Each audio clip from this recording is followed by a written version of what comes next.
A flash of indignation momentarily masked her pain.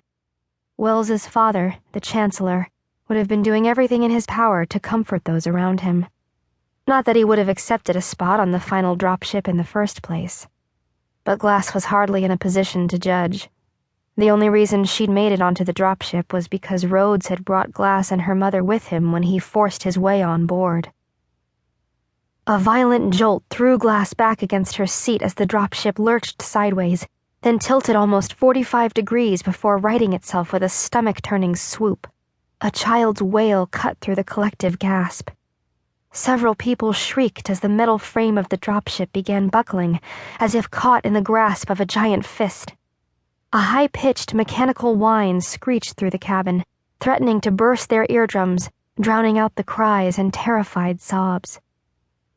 Glass gripped the arm of her seat and clutched Luke's hand, waiting for the surge of fear. But it never came. She knew she should be afraid, but the events of the past few days had left her numb. It was hard enough watching her home fall apart as the colony ran out of oxygen.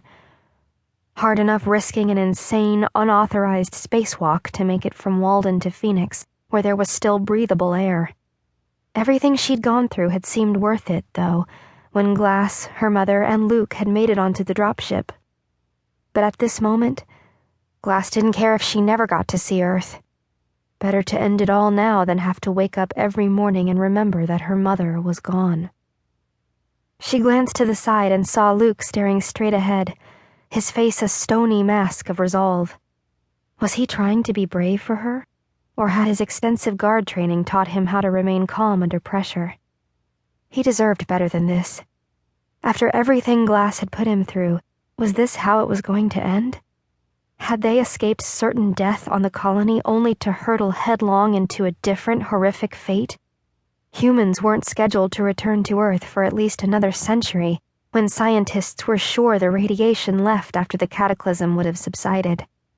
This was a premature homecoming, a desperate exodus promising nothing but uncertainty. Glass looked over at the row of small windows lining the vessel. Hazy gray clouds filled each portal. It was oddly beautiful, she thought, just as the windows suddenly popped and shattered, spraying shards of hot glass and metal throughout the cabin. Flames shot through the broken panes. The people closest to the windows frantically tried to duck and move away, but there was nowhere to go. They leaned backward, falling onto the people behind them. The tang of scorched metal burned Glass's nostrils, while the scent of something else made her gag. With rising fear, Glass realized it was the smell of burned flesh. Pushing hard against the force of the ship's velocity, she turned her head to look at Luke.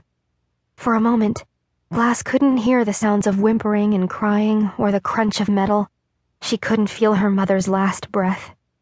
She could only see the side of Luke's face, the perfect profile and strong jaw that she'd traced in her mind night after night during those terrible months in confinement when she'd been sentenced to die on her 18th birthday. Glass was brought back to reality by the sound of metal ripping from metal.